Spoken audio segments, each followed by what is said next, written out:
Welcome to the Swamp here in Gainesville, Florida, otherwise known as Ben Hill Griffin Stadium, the home of the Florida Gators for this matchup, and a rivalry one at that with the Miami Hurricanes. I'm David Roy, and in the booth with me, as always, is the commissioner of the Cfsl, Mike Peters. And Mike, there's a Natty Light belt up for grabs between these two teams. What are your thoughts here for tonight? Well, it's a rivalry game, and it's important to these two teams, even though they're both just out of the playoff race. A lot riding on this. You got a few seniors on both sides that really want to go out with a bang, having beaten this team twice and 3 times during their career. Well, there you see Nick Bagg taking the field for this Miami offense. But on the other side, there's a bigger story, and that is Florida defensive end Mohamed Damour, who comes into this game tied with Tyson Ali for 3rd all-time in sacks in a career, both at 34. 1 sack would tie him with, for 2nd place at 35, as Wyatt King gets a stop on Marcus Duncan. Well, there's a lot on the line for a lot of these guys. You know, as we talked about, they've split these 2 matchups. Florida kept Miami out of the playoffs 2 seasons ago. Miami returned the favor last season and got the win. The winner of this one, not keeping anybody out of the playoffs, but their seniors go out having won 2 of the 3 matchups. So it's really important for these guys. And off here for Duncan, and he'll rebound from his 1-yard loss on 1st down and pick up 5 on 2nd down. Jose Bueno's one of the guys that really is looking forward to this game. He came over from Notre Dame and started this team. He's been in all 3 of these games. He wants to go out with a bang. He's going to start his first drive, and it will end with a whimper as Marcus Duncan on the halfback screen loses 3, courtesy of the Mountain Barkevius Oswald. Oswald hasn't had a huge tackle season, only 24 tackles, but he's got 12 for a loss and 6 sacks. He's definitely improved in his sophomore season. Comes up big there. Now Florida with early opportunity here in front of the home crowd to take the lead. Cullen Irvin on the return, not quite able to get to midfield, but Mike, out comes an offense that we have seen have some exciting moments so far this season. Matthias St. John, but you're one of your more favorite running backs, I should say, in Bentley Jones. Well, I like Bentley Jones. I just never felt like they've used him enough. We'll see. They've been throwing the ball more. Well, they do it there, and on 1st down, it gets intercepted by a walk-on. Well, the super walk-on, Brent Everett. He's been here all 3 seasons, I believe. He's made quite a few plays, and he comes up with the big one there, not the way Florida and Matthias St. John wanted to start this game. But it's going to give Miami excellent field position. After they started with a 3-and-out and punt, they will take over from their own 43-yard line, and a handoff for Duncan, and he's going to have a lot of room. Duncan into the open field, down inside the 20, spot him at about the 15. Dakota Wolf saves the touchdown. Duncan's got speed. I think he was bobbing and weaving a little bit too much to try to create some space. If he just hits the hole right there, I think he's gone, but he weeble wobbles. Maybe that's what I'm looking for there. Maybe he got a stone in his shoe like we saw Kingston Fox in the first game. Nonetheless, a big run there for Duncan. Pistol set again for this Miami offense. Bueno to throw, goes to the middle of the field, and that pass caught by Blaze Gunner, who a couple of weeks ago, Mike, was the player of the week. He was. 3 touchdowns in the 4th quarter, and they come from behind win against Alabama. They were down 17 in that 4th quarter. Blaze Gunner got 3 touchdowns, led him to a win. He'll be key tonight if they want to beat Florida. Duncan running left side, and he'll only get a yard. You mentioned Alabama. They returned that come from behind loss favor to Florida by coming from behind and beating them. This game has got all kinds of things that could happen. Maybe we'll see our 2nd overtime game of the season tonight. Speed option, Bueno with a pitch. Marcus Duncan, a 1st down, and he'll get the touchdown. Duncan just powers his way in there. His 9th rushing touchdown, 10th touchdown overall, as he takes the outside angle and then powers his way into the end zone, showing off not only the speed but the power that he possesses as he runs through Andrew Mock. And Miami strikes first off of the turnover. Yeah, you mentioned that sudden change, because Miami's opening drive, it was a quick one. 3-and-out, they had to punt it, and then the sudden change, they're able to capitalize on it and get the early lead on the road. Mike, how big is that? I think it's really big. We've seen it a lot this last couple of weeks. We saw it in the first game tonight. USC jumped out to a 14-point lead on the road, and Texas could never recover. So Dakota Wolf will opt to play it safe, will kneel it in the end zone for the touchback, and out comes Matthias St. John, who just threw his 5th interception of the season. Let's start with a handoff, and Bentley Jones going to find a crease of his own, and a nice run there to get him out to the 49. Well, this is why I've wanted to see Bentley Jones more involved, is because he's got that explosiveness. He can get outside. He picks up 23. You know, they turn it over on the first play of the last drive. This time they're like, hey, let's run it with Bentley Jones. Let's get some rhythm established. We'll see how they come out here for their 3rd play of the game. Gun. Hand off, Jones again running that same side, but this time the Miami Hurricanes defense ready for it just in time, leading the charge. Well, that is the one thing that maybe Bentley Jones isn't the best at. He's not going to be a power guy and run you over like Marcus Duncan. He's got more speed and sizzle, so you got to get him out in the open field. Empty backfield here, St. John to throw. Takes a shot to the middle of the field and drops a diamond for Irvin, who breaks a tackle and gets it down to the 11.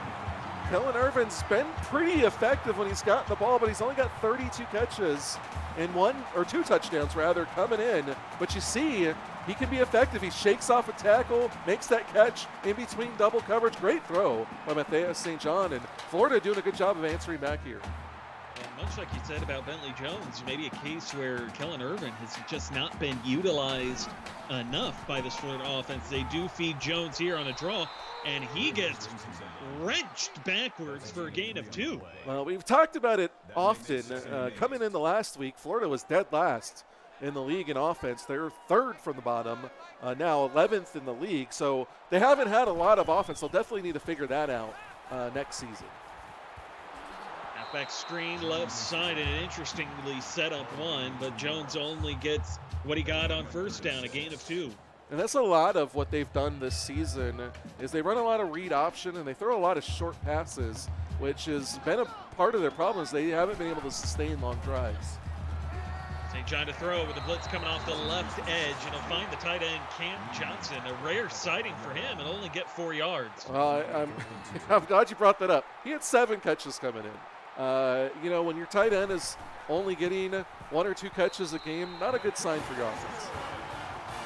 A 21-yard field goal attempt is good by Anthony Ammon, and so Florida makes a dent on the scoreboard. They did. Their drive looked a lot better early on. They kind of petered out inside the red zone. You know, kind of, you know, what we've seen all season. They were 2nd to last in red zone percentage, only scoring on 77%.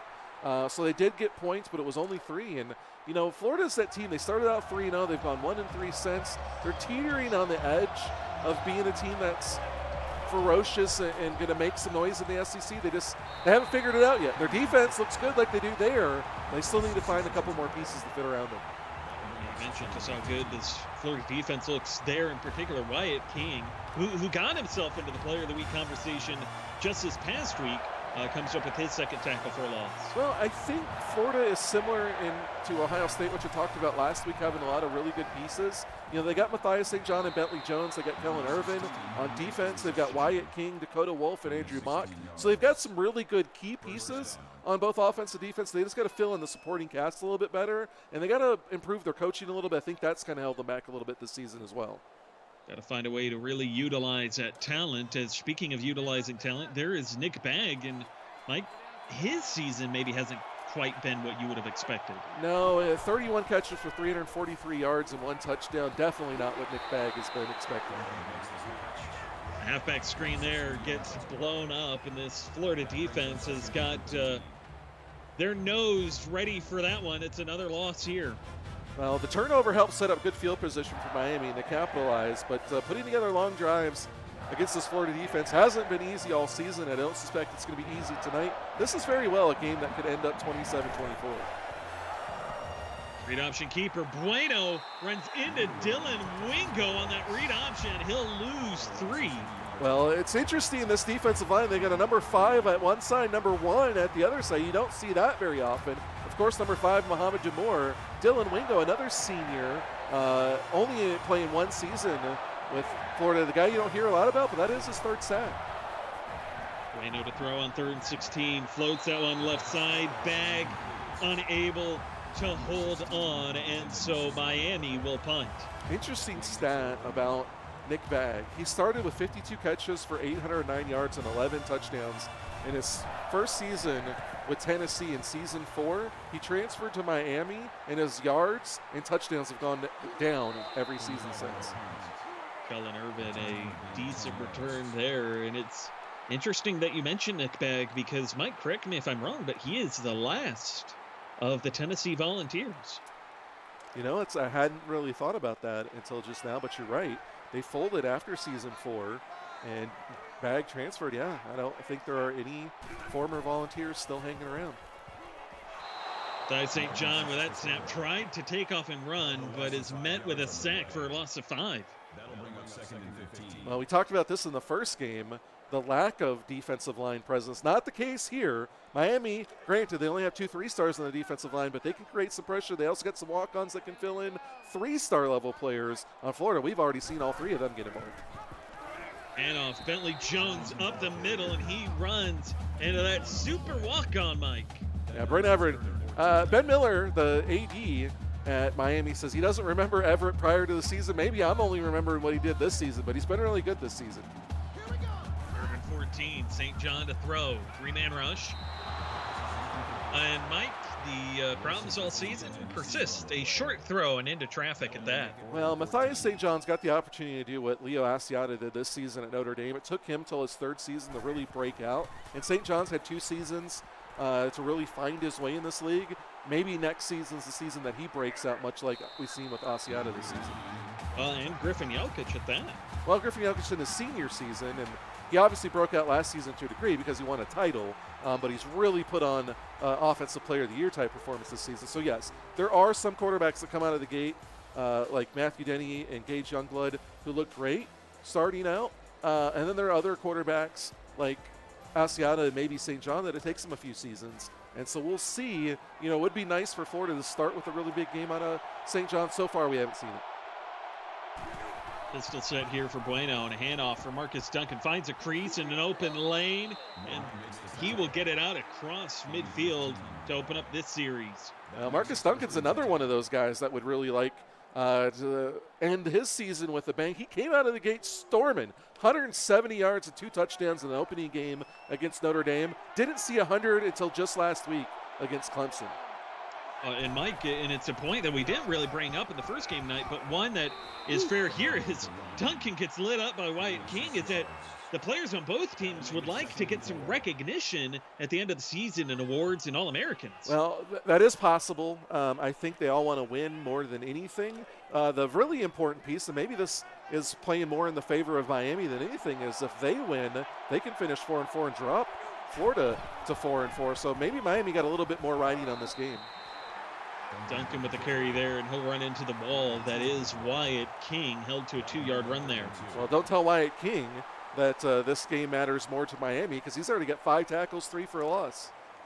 And he's coming off a week where he had 15 tackles, and he had a couple of forced fumbles as well on his way to a Player of the Week nomination. Ultimately did not win it, but he got up there as triple option here, and Bueno got tag teamed and maybe should have pitched it.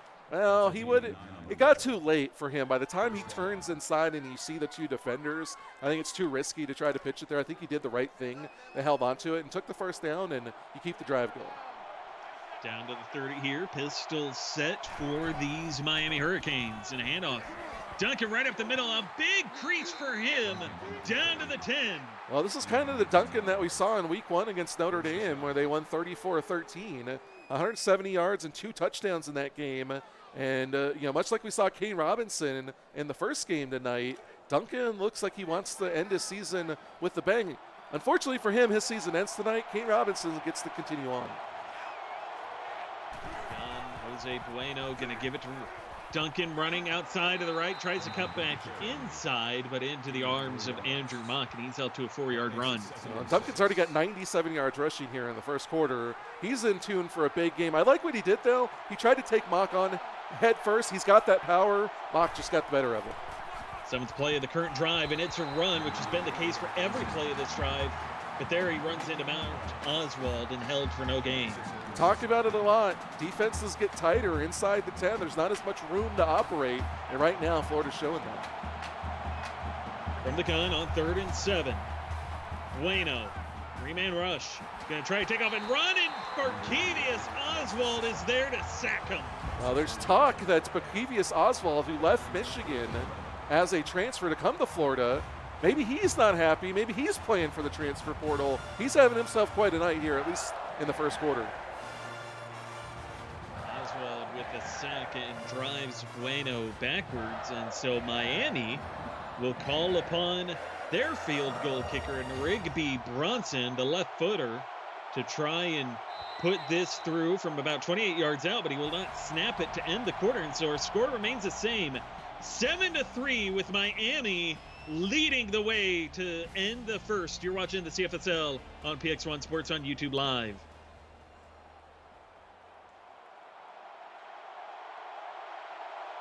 Start of the second quarter, and Bronson from 28 yards away, and he makes it a 7-point game. Well, Miami adds on to their lead. Rigby Bronson, another one of those senior 12th field goal of the season. I don't know if he's going to be in All-American candidacy, but he's had a pretty nice season, and he is another one of those guys going out, wants to go out with a win. So to be clear, and it brings up a conversation, is that this is the week where players get to really try to finalize their case to get into that award voting, and then at the week's end, we'll sit down and we'll figure out who those candidates are, and get that out at that point. Well, I don't think it's just awards. I think you want to play for pride, you want to win, you especially want to beat your rivals. But like I said, the transfer portal is something that plays into things. Who knows? Maybe none of these guys transfer, but there's always that possibility. So you always have to wonder if that's maybe playing in to some guys' desires as well. I thought St. John takes off and runs there on first down to get 6. And so far, Mike, this drive's starting on the ground. Well, I think that's a good thing for them to do. They're only down 7. I think the running game is where they'll be the most successful. They're going to air it out here on second down, and Florida's super walk-on on offense is Ashton Jones. Well, I was going to say, if there was a walk-on of the year or a super walk-on, Ashton Jones would definitely be in that conversation. Empty backfield here for the Gators. Bentley Jones gets motion to set up 4 wide on the right side. They're going to throw it in his direction, not to him, because it falls incomplete. Apparently, Tom being mean to people and then saying, sorry, that's not like me. We all know that Tom is just a wolf in sheep's clothing. Yes, that is true. As are most Marcellus. Equally true. Also could play into the fact that he's known as a godfather around here, and I couldn't look him in the face while I was telling him that I thought Florida State was going to win on the podcast. There you go. He'll send somebody to break your kneecaps. That's what I'm concerned about, so I've locked my doors. And you'll be here in town, so it'll be easier for him. That's true. Although he's got family in Ohio too, so I think either way you're screwed. That's true. They got 4 yards on third down thanks to the super walk on Ashton Jones, but on 4th and 2, Florida keeping their offense out here, playing aggressive. St. John, 3-man rush, goes short, and Ashton Jones converts.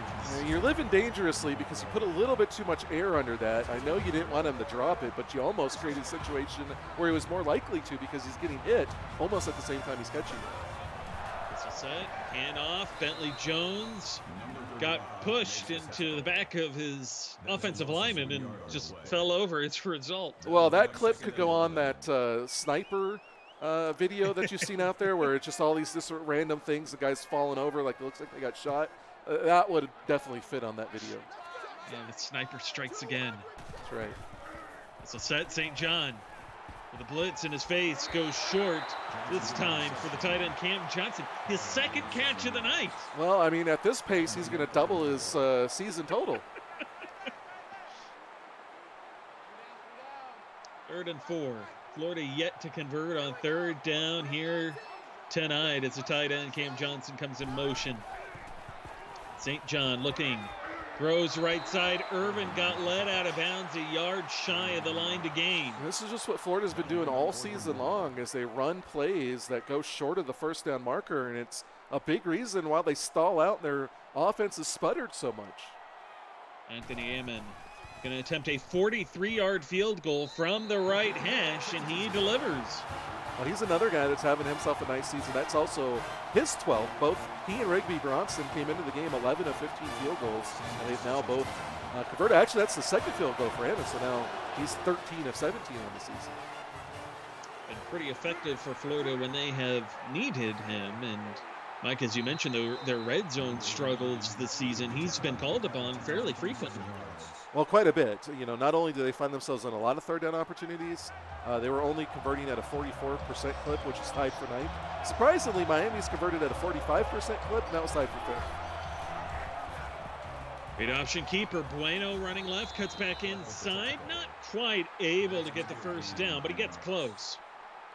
Well, this is going to be a big part of that offense. You've already got Marcus Duncan going, and he's already had almost 100 yards in the first quarter. Now you get Jose Bueno going, who's definitely able to run, a big guy with some athleticism. It'll be a long night for this Florida defense.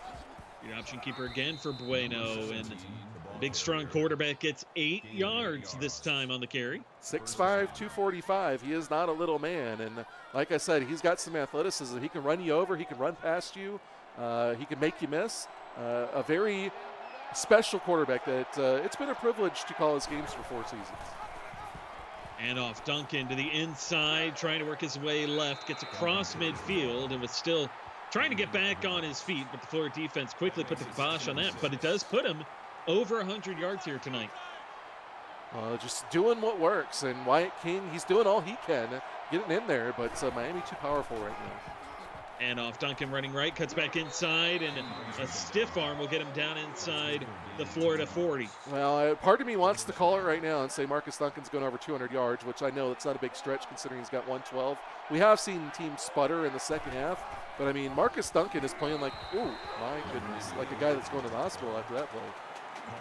For Cfsl Oswald, I'm telling you, I think that guy's entering the transfer portal. He's playing way. For the last game of the season, all of a sudden to play like this, I don't know. Well, it's very rare to see the big man like that leave his feet. He did for that hit. As Bueno dances in the pocket, goes short to the right side for a walk-on. He breaks the tackle and then gets pushed out of bounds after he gets 8 yards. Well, Miami's just more efficient right now. You know, nice job there by Bueno, who, you know, we talked about the progression that he's made as far as limiting his sacks. He's only taken 11 sacks this season compared to 32, which was his career low last season. So he's cut that in a third. He's just doing a lot better job on plays like that.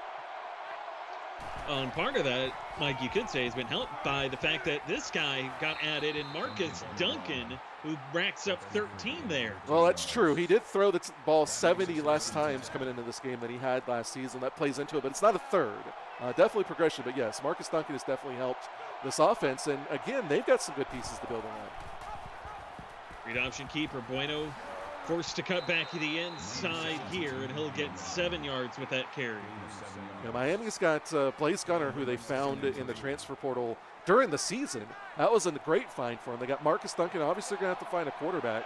But then they still have Justin Time, Perry Pinnell on defense. They've got some really good pieces to build around. Leroy Sanders, he's a senior. He's graduating. Bueno's going to graduate this drive with a touchdown from 13 yards out. Well, he's also going to graduate after this season. And another nice drive by Miami. And right now, it looks like they want this one a little bit more. They want to go to 4-4 more than Florida wants to go to 5-3. I know Florida's a little disappointed by being out of the playoff hunt. So maybe they didn't come in as motivated as maybe they could have, you know, and it's got to be tough starting 3-0 and everybody thinking that you're a new SEC power and a shoe-in for the playoffs, and then to go 1-3 and miss the playoffs and now playing your last game of the season. Got to be hard to put it all together, but it is a rivalry, and if, you know, you don't want to end the season with 4 losses in 5 games and a loss to your rival. So they really need to pull up their big boy pants, so to speak, you know, get it together and really bring this game to Miami, especially here in front of the home crowd. It's very true. I want to give a shout out to all the people who are on Twitch or YouTube live chat. See, there I went and did that.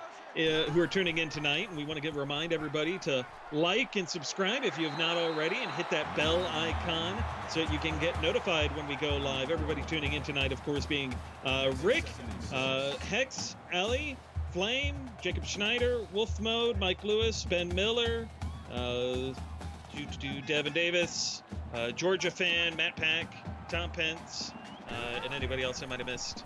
I apologize. It's St. John here to throw on second down. Going to take off and run. Gets across to the 31 and get 3 yards. Well, St. John should be a little bit more involved in the running game. He's definitely got the athleticism to do it. He's been more so this season, but not as much as I think maybe they should have. Read option keeper St. John bouncing off one, runs through a second, stumbling backwards though, and he'll lose 2 despite his efforts. Well, he did everything that he could. It's just a great job by Miami. They just brought guys in waves. He broke one tackle, another guy was there. Broke another tackle, the third guy was there. He finally brought him down after he got tripped up. So Miami's defense just doing a really good job of containing everything that Florida's trying to do. So Florida will punt this one back to the Hurricanes, and Florida already down 11, which is interesting because Mike, the sportsbook, had Florida as 1.5-point favorites tonight. Yeah, I mean, it was a close game, or a close. I think it was expected to be a close game. You know, it could have probably been a pick 'em. Florida being at home probably gets a little bit of an edge, but Miami's been playing well, especially lately, and so you know, I don't think this is surprising anybody. That pass dropped, and there is the surprise that Marcus Duncan doesn't drop many of those. No, but he's definitely more of a bell cow running back than he is a dual threat out of the back. Not bad as a receiver, but has his limitations. Bueno from the gun.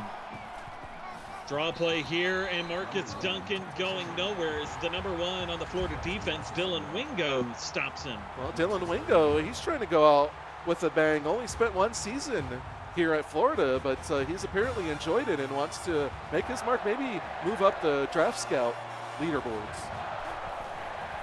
Bueno to throw, halfback screen left side, but Marcus Duncan got lost in the sea of blue jerseys trying to swarm Bueno, and that pass falls incomplete. Unlike what we saw in the first game, we're seeing defense, much more of it in this game, and I don't think that that's going to change as we go along. I don't think neither one of these teams are really going to go on an outburst of offense. I think it's going to be defense all the way down to the end. Speaking of outbursts, I don't know what Kellen Irvin said earlier on, but he got lit up on that return. It's just a rivalry game. You don't have to say anything. That's all it takes. Bad blood between the teams, and it's on display on the field as St. John fighting to get 7. Braxton Lee, the first guy there, and then brought down. I think it was just in time, if I remember correctly. But it's Braxton Lee. Every time I see it, I think of Buster Bates. That pass floated out for that walk-on Ashton Jones. He'll get 6. It's hard to follow in the footsteps of a legend. It really is, especially one as hard-hitting as Buster Bates was, and all the time he spent with Tennessee and then Miami as Jones gets 4. I think he spent 1 season at Tennessee and 2 at Miami, and kind of solidified himself. And then Perry Pennell joined, and now Brackett replaces him.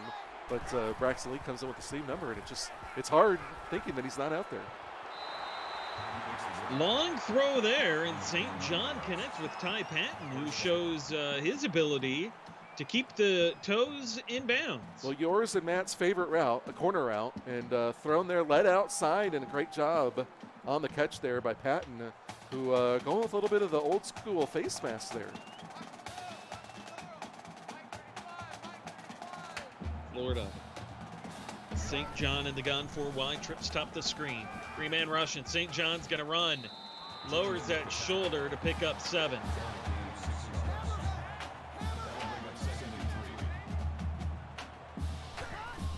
Offense going no huddle, St. John to throw. And well over the head of Bentley Jones. Yeah, he rushed that one a little bit and misfired on it, overthrew him. Still a manageable 3rd down, but they're 0 for 6 so far on 3rd downs. Looking for the first conversion of the night, and St. John's going to take off and run for it, trying to get there, and he will down inside the 20. So Florida into the red zone. Devontae Quill got him, but he was a little late on reacting there and allowed the quarterback to get the first. Empty backfield here. St. John to throw, goes to the middle, and there's Kellen Irvin, who's going to work his way down inside the 15. It's a gain of 5. You know, talking about St. John, he's reminiscent of a former Texas quarterback that used to wear number 10, who didn't really come on until his, well, I guess it was his sophomore and junior season, but St. John's got the opportunity. I think they have a similar skill set and build. St. John takes off, he'll run, he'll get 8 yards, time ticking away though, 1st and goal. St. John to throw, blitz off the edge, and that pass caught by Irvin for 6. Great job there by St. John to stand in the pocket, find his open receiver, and finds Kellen Irvin for the 3rd time this season. So Florida did exactly what they need to as time expires, or almost expires, here in the first half. It pulls them within 4. I mean, they're right in this, and we've got a game and a great finish, I think, set up for the second half. Down by 4 with 3 seconds remaining in this first half of play, and it has been a very different first half than our opening game tonight, as the defense has been a lot more prevalent, as Sanders' return will end the first half. Miami up 17-13, and Mike, as both teams head to the locker room, and as we head to the studio, it has been a very different game so far than what we saw earlier tonight. Your thoughts? Well, you have the number 2 defense in the Gators coming in, and the number 6 defense, at least yardage-wise, and the Hurricanes coming in, and neither one of these offenses are the most prolific either. Both of them bottom 4 in the league. So I think this is exactly what everybody expected. I didn't think anybody thought that this was going to be a run and shoot kind of game. I think it's a little bit surprising the success that Miami's run game has had. Florida's has kind of done what they've done all season. They're hit and miss. They go in spots where they look good, and they go in spots where they just are kind of confusing on what they're doing, but they got a nice drive at the end of the half. They've got guys like Wyatt King playing well on defense. I think it's going to set up for a really thrilling conclusion to this game. Well, you look at the 2 offenses, and they've been very different. Florida more attacking through the air. Miami been doing most of their work in the running game. In the early interception by Florida, they've seemingly been able to overcome, fighting their way back, making it a 4-point game. But, Mike, we're still waiting on Muhammad Demore to try to get another sack here and work his way up in the top 5 at career all time. Well, they got to pass the ball, and right now they're not. And as long as the running game's working the way it is right now, why pass? I wouldn't if I was Miami. You're ahead, and your offenses look more consistent. So Florida, an opportunity here to start the second half. They'll start with the football, and will look to try to take the lead coming out of halftime. Mike, what do they have to do to accomplish that, though? I think they need to do what they did on the last drive. I think they need to throw the ball downfield a little bit more, and I think they need to use some read option to keep the defense guessing. St. John to throw, going to take off and run, but runs into the sack here, and he'll lose 3. Well, St. John's kind of suffering from the same thing that's plagued Bueno in his first 3 seasons, as he's over 30 sacks now in his sophomore season. He's got to learn to be a little bit more patient in the pocket instead of always just immediately taking off and running if something isn't open right away, and be a little bit more aware of how the defensive line is pushing his offensive line so he can sneak through there. Follow the sack on first down with a quick throw on second down. That gets 5 to the walk-on Jones. Well, and I think another thing that Florida's got to look at doing is diversifying their game plan a little bit more. You don't want to throw so much to the walk-on. Even though it's been effective, you can't really have a successful offense if your primary receiver's your 4th receiver in a walk-on. 3rd and 8. St. John to throw. Dancing to his right, throws off his back foot for the walk-on Daniel Lane for no gain, and a 3-and-out for the Gators. Well, you're also not going to have a whole lot of success when your quarterback's throwing off his back foot all the way across the field and 8 yards short of the first down marker. So Miami with the lead, and the return by Blaze Gunner out close to midfield will give Jose Bueno the opportunity now to extend this lead. Sometimes watching these players return punts makes me just want to beat my head against my desk. Because of the lane that you think they should take, that they don't take? Yeah. Well, the triple option just got blown up by Dakota Wolf on the corner blitz. You don't see that very often. Dakota Wolf gets there at the mesh point and blows it up. They don't even get a chance to run that well-timed and well-executed play by the Florida defense. What's even more interesting is that Wolf came from inside, and here's Oswald off the edge to stop Duncan for a loss. Well, all you recruiters out there, I hope you're taking notes of what this big man can do, because if he winds up in the portal and he could play like this for an entire season, you got yourself a heck of a find. The gun, Jose Bueno. Look to throw here, dancing to his right, and down he goes. Mohamed Damour. Well, there you talked about he needed a sec to get into the top 5, and he comes up with one there. He's actually working inside on the guard. Comes through, actually beats the guard and the tackle both to get in there for the sack, his 8th of the season. And that sack now ties him with Jabril Jackson for 2nd all-time with 35.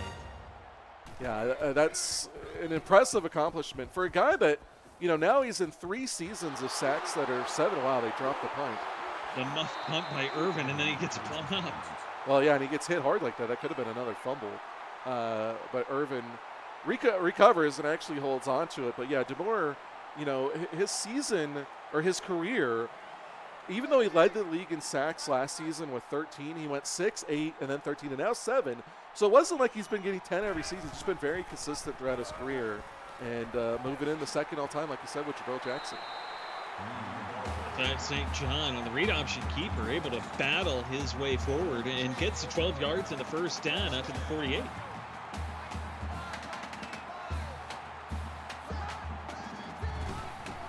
Finley Jones motion out of the backfield. St. John to throw. Over to Jones in the flats, and he gets 2. Well, and that's, again, kind of what Florida has been doing all season. The funny thing is this scheme is the same scheme that Texas used for the last 2 seasons. Yeah. Florida just hasn't been able to run it quite the same as the Longhorns did. Well, it's hard to make that comparison when you don't have Ray Tatum at quarterback. They didn't have Ray Tatum last season. They had Walker Mills. That's true. And Walker Mills was much more effective at running this offense than Matthias St. John is. And I don't think that Walker Mills is necessarily a better quarterback. I think they've just had better coaching in Texas. And right now, Florida's got to figure out where they're lacking there and help to put these guys in a better position to succeed, because I think they have some of the talent. Defensively, they figure out how to do it. Offensively, they have not.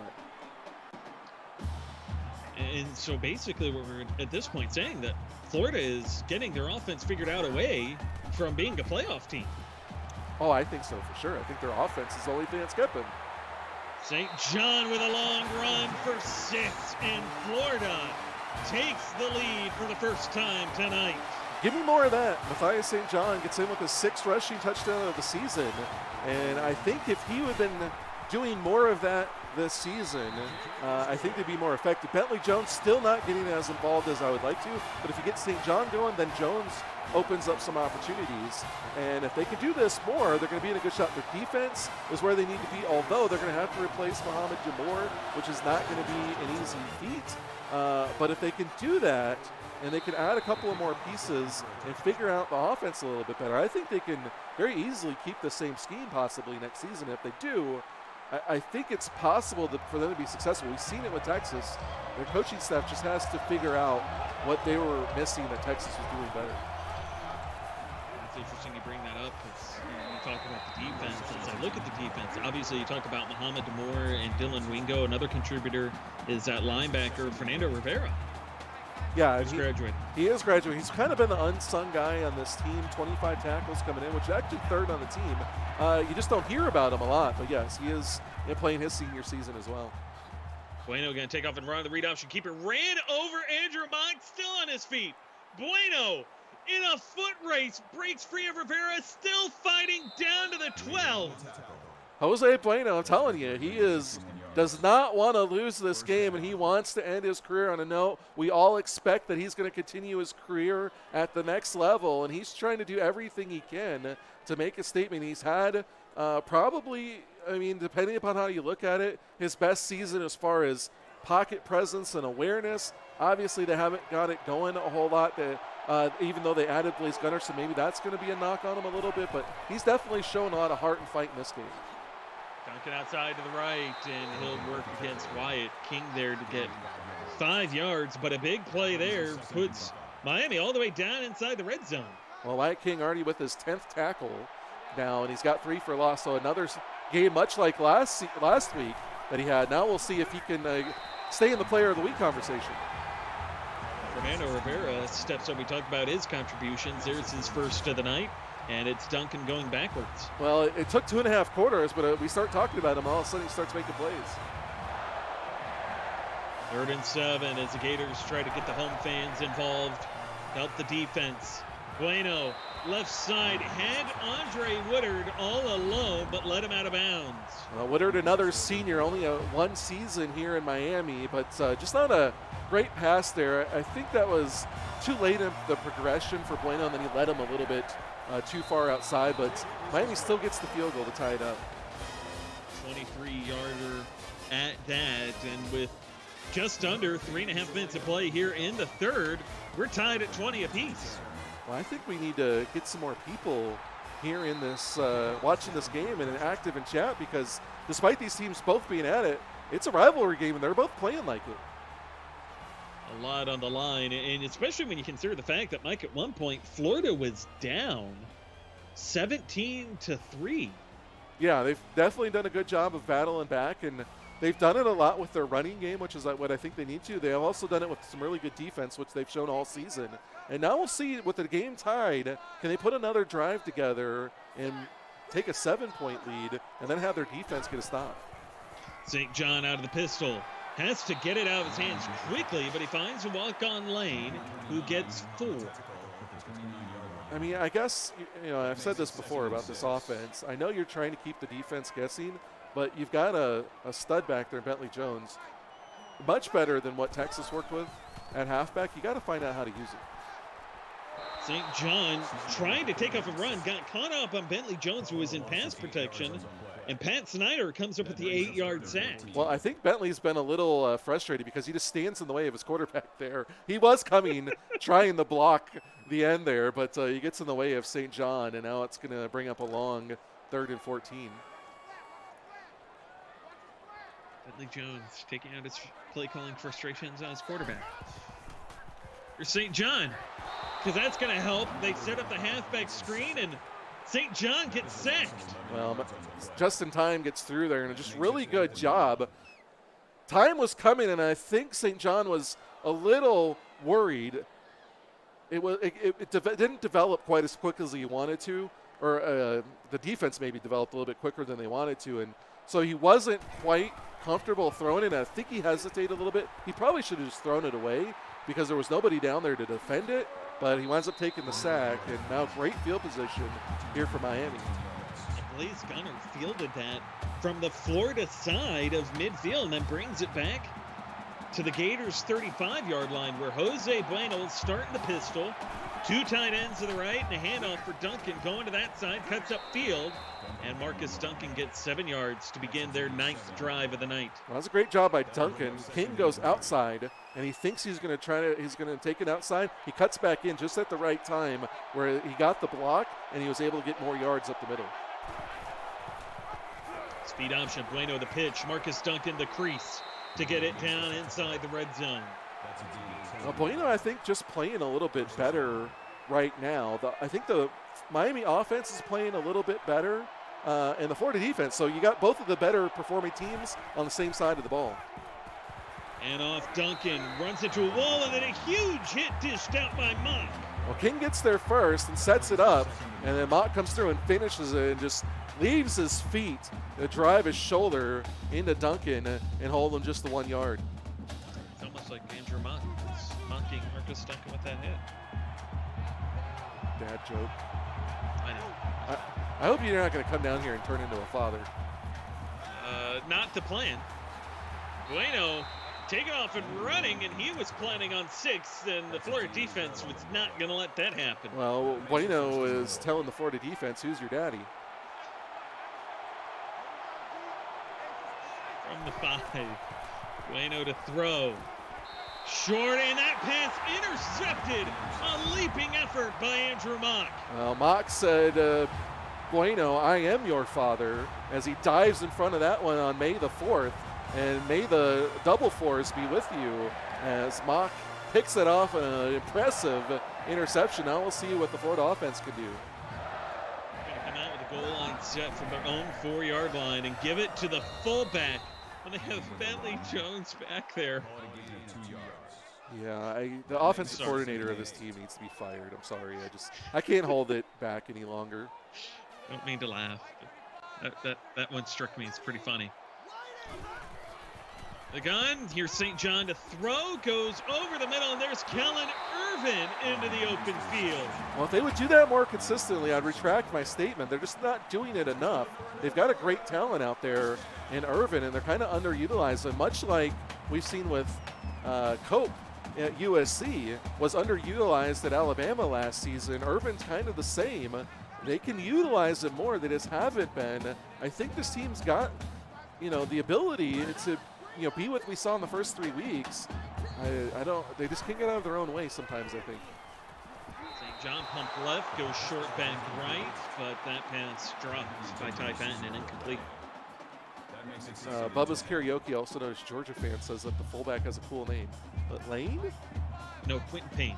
Oh, Quentin Payne. Oh, okay. St. John short left side, and he nearly gives it right back to the Hurricanes. Well, Harry Pinnell is trying to bring the pain to the Florida offense, but not able to haul that one in. And now another long third down, and Florida's still struggling here, 1 of 8 on third downs. St. John, halfback screen right side. He's able to get it off for Bentley Jones. He gets dragged down by Luke Rivers and held to a 5-yard gain. Well, on first and second down, when it's the best time to go to your star running back, they don't go to him. And then on third and long, when you need a first down, they decide to check it down to him. It's just, exasperation is on display. This team is so close, and it's just the way they're choosing to run their offense just is mind-bending or mind-melting. I don't know. Or mind-boggling. No, that too. It does a lot of things to the mind, and none of them good. Great option keeper, and this Florida defense is on point as they stop him right at the line of scrimmage. Their defense has been fantastic all season, and they got a great defensive mind. They got to find an offensive coordinator who can bring some life to this offense. As we head into the fourth quarter, we're all tied at 20 apiece. You're watching the Cfsl on PX1 Sports on YouTube Live.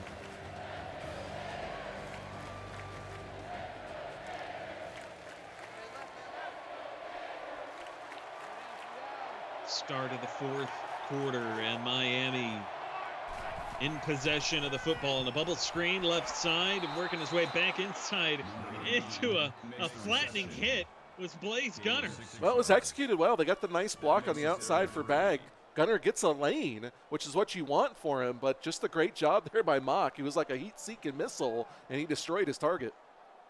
So Jeff is pointing out in the live chat that, Florida start out 3-0, and I think the frustration is... I saw that, but I don't really know what his point was with that. Right. Because they were 3-0, but they were still the worst offense in the league when they were 3-0. Yeah. Pistol set here. Handoff. Duncan into the open field, and nobody is going to catch this man who scores from 54 yards out. Well, Marcus Duncan up there in territory of week number 1, as he has really put it on a show. The first game of the season and the last game of the season have really been bookmark statement games for Marcus Duncan, and we'll have to see what's in the quarterback pool this offseason. But if Miami can find themselves a good quarterback, they've got a good wide receiver returning in Blaze Gunner. They've got an excellent running back in Marcus Duncan. They've got some good pieces on defense. And again, Florida's got great pieces as well. Both of these teams can really be something that's all about recruiting and filling in those situational pieces. And obviously quarterback being the biggest one that Miami needs to fill. And I think you mentioned too, Marcus Duncan, good start, pretty strong finish here. if they could have gotten this kind of production out of him throughout the season, Miami could be a playoff team right now. Well, again, I think some of that goes into the play calling and execution. We've seen the kind of talent he has. Maybe some of it is on him. Maybe he's not as consistent as you want to see, much like we've seen with a lot of young players, quarterbacks especially. I mean, that could definitely play into it, but I think scheme and coaching play a big role. And I think that's hurt both of these teams in offense this season. St. John floats that one into double coverage, but yet still finds his favorite walk-on, Ashton Jones, for 5. That's maybe the biggest part of this offense, which is so confusing and confuddling, is that their number 4 receiver, who's a walk-on, is the primary target of St. John. I don't know what that says about the rest of the team, but you gotta stop using a walk-on as your check-in. So they swing it out to Jones, and he'll get 4 yards there on first down. Well, you also got to take some shots deeper downfield, and I understand it against some teams, but, Miami's got good corners out there, but they're not USC. You can test these corners, especially with Kellen Irvin. They're just not doing it. Well, he lined up in the slot there. Well, he's been in the slot almost all season, which I thought it was a mistake since they did it. I think that's a situational thing. I don't think putting him in the slot all season. They did it early on, and it worked for them, and they never changed off of it. You gotta beat threatened teams downfield, and that, you're right, David. That might be the biggest thing. Having your 5-star receiver who's an explosive playmaker playing in the slot all season is probably the biggest reason for your struggles, because you just have no big play ability. It's like the Patriots and Bill Belichick. You have to be able to adapt. Well, and this is funny. Their assistant coach and running back, Bentley Joe, says, I need the ball more. Well, if you're an assistant coach, then you need to find ways to get you the ball more. Either that or there's something going on between the coaching staff and the AD. I don't know, but all I know is right now,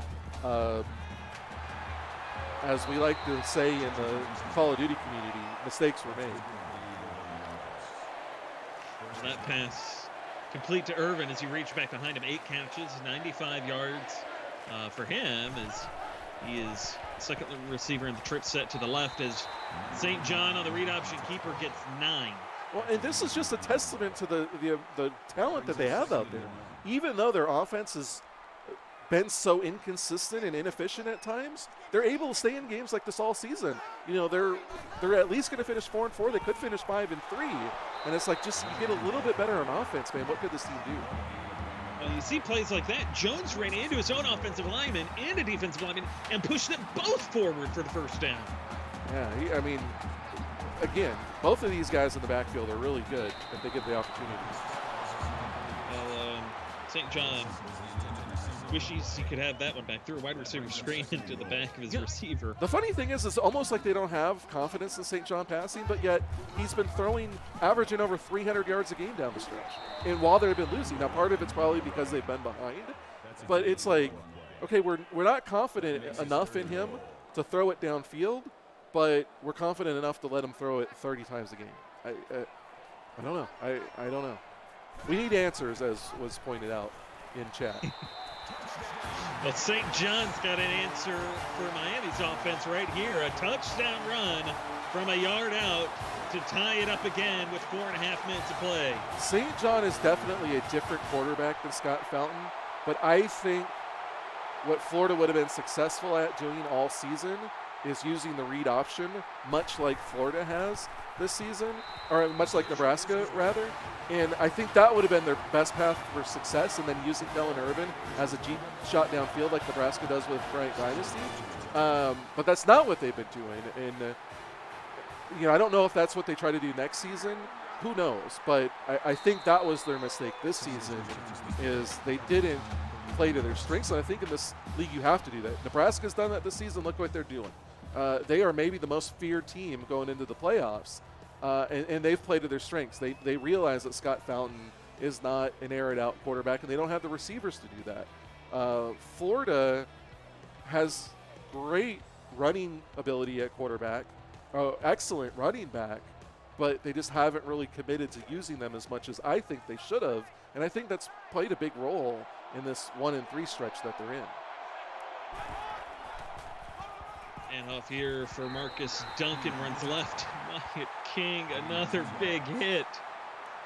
Wyatt King has been a monster all season, especially down the stretch. I think he is frustrated with the struggles that they've seen. They started 3-0, and I think he was probably as happy as anybody. And he's really taking his frustration. He wants to win this game so bad, and it shows. Florida-Miami tied at 27 apiece, midway through the fourth. And Bueno throws that one, and it is intercepted. A walk-on, running it back, and he will bring it out to about the 12. Doug Clark jumps in front of that one and picks off Bueno. And again, this Florida defense continues to impress. Now, if Florida does what they did on the last drive and they use that read option, and they use Matthias St. John, they got an opportunity to take the lead here, and their defense is playing really well. So they got an opportunity to end this with the win. Just don't get away from what's working well for you. The gun, Matthias St. John. Read option keeper, and St. John down inside the 10. Well, they started out what they need to. Now give it to Jones. Even if you line it up and you don't go read option, you just call an inside zone. Just let him pound it up the middle, because not only does he have the power to run people over, but he can make people miss in the hole. And off Jones, lost the football, and Miami recovers. Well, I mean, right as I call exactly what they do, Jones fumbles the ball, and then, the coaching staff could be like, look, this is why we don't do it more, which I think I don't know that that's necessarily fair, because it's not like he's, fumbled all season long. It's only his second fumble of the season, but I don't know. It's crazy. It's been a really strange season for Florida. Tomorrow night with Ohio State and Michigan, another very important rivalry game for those two teams. Yeah, very big, the big game, they call it. Both of those teams haven't had the season necessarily that they want, Michigan especially. But, I'll tell you, if there's one game that either team has to win all season, it's that one. Their team can afford to miss the playoffs as long as they win the game. And that is what will take place tomorrow night as Week 8. Mike, we're in the last week of the regular season. We are. Lastly, everything's on the line. If you're not in the playoff hunt, you got a rivalry game that should get you fired up. That will help you in recruiting and into the off-season as Andre Woodard trying to help his offense get to win here tonight. He'll get 8 on second down. Down to 2.5 minutes. Miami content to let the clock run and not leave Florida with much time. Problem is, Fernando Rivera is in the backfield, and Marcus Duncan can't get positive yardage. Yeah, it was kind of interesting there what they did. To a degree, I get it. You're deep in your own end, and if you don't move the ball, you don't want to give them a lot of time, but still, it was going to be 2 minutes left either way. I think you got to play a little bit more like you want to win. I think you've given an opportunity for Florida to take this from you. Cullen Irvin's able to get the punt across midfield, close to the 45-yard line. And Mike, it's been a very defensive affair, and yet both offenses have had some bright moments. They have. The defenses have been really good on both sides, especially Florida's. The offensive have had their moments, like you said. I think there's bright spots. I think there's bright spots with Matthias St. John and Bentley Jones and Kellen Irvin. I think they definitely have some guys to build around. Right now, St. John, we said this last week against Alabama. He had an opportunity to put the team on his back and get the win. Wasn't able to do it. He's got that opportunity here. He did it earlier this season as well. He had one of those moments against Clemson a couple of weeks ago. Well, as much as we herald Ray Tatum, the one knock on him his whole career is he wasn't the most clutch late game quarterback. That's one of the things that you really need, especially when you're going to play a lot of close games. Big hit there by Brent Everett, but when you're going to play close games like Florida probably is because of their defense, you gotta find a little bit of that clutch gene. And St. John, I think he's got an opportunity to show it right here. Found it a couple weeks ago against Clemson. Couldn't get the job done, though, against Florida State, despite a really good effort from him. Can he do that here tonight against the Hurricanes in front of his home fans? It's St. John on the speed option. It gets blown up for a loss of 4, and Florida will punt.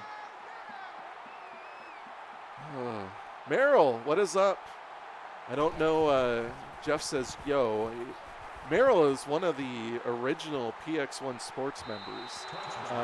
He hasn't been a part of the Cfsl, but he actually came over with our NCAA 14 league when we created PX1 Sports and left another site to create. It was actually NCAA 14, free NCAA 14 rosters at the time, but Merrill is actually a longtime member of PX1, so welcome, Merrill, new father. Little history there. History before even my time. Yeah, before your time. Matt is, the funny thing is Merrill was here before Matt. Matt knows of Merrill, but they never actually played together, at least very long. Merrill is going to join a Madden League once, but his heart has always been college football, much like my own. So even Matt doesn't have much of a history. I don't, honestly, of the people that are left, I don't know if anybody really has a history with Merrill. Ivan's right. No, because he was a Madden guy too. Woodsmall would have been the only other one, but Woodsmall's not here anymore. Well, Big Tex. Big Tex is still here. Big Tex played with him, but Big Tex is around. But yeah, he would be the only one that has a. And honestly, Big Tex right now is the longest standing member that we have. I haven't seen him for a while either. No, he's been busy with work and life, but yeah. Jose Bueno's busy trying to orchestrate a win. A shot downfield, jump ball. That pass broken up. And, Mike, we might get overtime just because of the defenses. Well, I mean, either the defenses or the lack of offense. The defenses are playing really well, but the offenses are not inspiring us with a lot of confidence. Halfback screen, left side, Duncan. Trying to get across midfield, and he will, but he's pushed out of bounds, only getting 3 yards here. 3rd and 7, 33 seconds to play. Interesting spot here, because if you don't get it, you got to punt it away, and you give a little bit of time. I might just hand it off to Duncan here. Bueno to throw. With the blitz in his face, he goes short, and the stop and start by Gunner helps him get 17 down inside the 30. And that's what throwing to a 5-star receiver in clutch time does for you. He just puts the brakes on there and creates a little bit of separation, just enough for him to get that first down, and then he gets a little bit of run after the catch. We saw him win that game in the 4th quarter against Alabama, and he might have just won the game here against Florida. On the 30, empty backfield here for Jose Bueno. Bueno to throw, goes short. And that pass caught by the walk-on Alexander as Miami will take their 2nd timeout. Well, they've got one more timeout. They could run the ball here, because really all they need is a field goal. Handoff. Marcus Duncan gets that first down, but neither team gonna burn a timeout. Well, I think you want to run it one more time to the right and set it up more in the middle of the field. Mike, you called it earlier. That carry gave Duncan over 200 rushing yards as Bueno turns into a sack. Yeah, not a good idea. You lose a lot. You lose yards. You lose time. And now, oh my goodness, call a timeout. What are you doing? The offense cannot get reset in time, and Mike, we're going to overtime. Wow. Both of these offensive coordinators need to be fired. I don't know. I mean, Duncan's had such a good game on the ground, but good Lord, some of the mistakes that are being made out there. Wow. I'm sorry if I'm coming off like a negative Nancy tonight, but there's so many good things that you see. It's just like, oy. So Miami will start overtime in control, and they'll go to the corner for Blaze Gunner to get 18. Well, I don't think it's the worst thing in the world. He runs that C route out there. He's open. You get it to him, and now just give it to Duncan, or run a read option. I think this is almost a gimme 6 points, even though Florida's defense really good. 1st and goal now. Ball spotted at the 8. Pistol set. Florida showing blitz. They bring it. Bueno to the left side. No, they're going to say he stepped out of bounds. Wow, Andre Woodard, the senior, also almost had the touchdown, which might wind up being the game winner, but he steps out just short. Now you got to think Duncan's getting the ball. Pistol set. Trips top the screen. Bueno to throw. Dancing in the pocket, and he gets sacked by Mohamed Damour. Well, Damour takes over 2nd place all time on his own with that sack, but again, you got to just scratch your head and like, what the heck are these offenses doing? You run the ball with Marcus Duncan there. I'll point out too, just in case anybody might have forgotten or is not familiar with overtime rules in college football, each team will get a possession from the 25-yard line to work with. And since Miami is starting, this is big for Florida because if they can keep them to a field goal, then all Florida has to do to keep things going is tie it, or Bueno trying to get the touchdown to put the pressure on, but he cannot get there. Honestly, I think you could have started both of these teams at the 1-yard line and we get the same result. Randy Bronson to make this a 3-point game, and now all Florida would need to tie is a field goal. A touchdown gives them the win. Well, this is where you need Kellen Irvin on the outside, but unfortunately they're probably going to have him lined up in the slot because a one-play touchdown, you beat him over the top and you win. Without having that opportunity, you're going to have to put together a drive, and that's what Florida hasn't shown they can do well all night. Halfback screen, Bentley Jones down inside the 25, and he gets 2 yards at best. Yeah, it's going to be just 2 yards, and it's, it's okay. I don't mind it on first down. Just don't do it on third down. Pistol set here, 2-by-2 look. Jones motion out to the left. St. John to throw, goes short. There's walk-on Jones, and gets clobbered out of bounds for 13. Well, again, that was an excellent play call and well-designed route and executed. I just don't know why Ashton Jones is the guy you're throwing to. The gun here. Jones motion outside to the left. Here's St. John finding Bentley Jones over the middle. Touchdown, Florida. Well, they finally went to him in crunch time, and they hit him on the outside, and he delivers. It was, I think, very frustrating, not only if you're a broadcaster, but if you're a fan of Florida. But they do get the win, and they finish with their first winning season. So they're 5-3, at least since they were the Iowa program. And that's interesting because Merrill is an Iowa fan, lives in Iowa. And so he sees what turned from Iowa into Florida, and they finished the season in 5-3. So excellent season overall, even though their offense still needs some work. Florida, great job on the season overall and a lot of things to build with. Miami, not the season they wanted, but they still got some good pieces, and they can turn it around. St. John found a way to get the win in overtime, thanks to his halfback in Bentley Jones. Our final score from this one, 33-30, with the Gators out on top. Join us tomorrow night on YouTube Live for Ohio State and Michigan in what is otherwise known as The Game. For Mike, I'm David. We'll see you back here for our Week 8 coverage of the CFSL all week long, right here on PX1 Sports on YouTube Live. We'll see you then.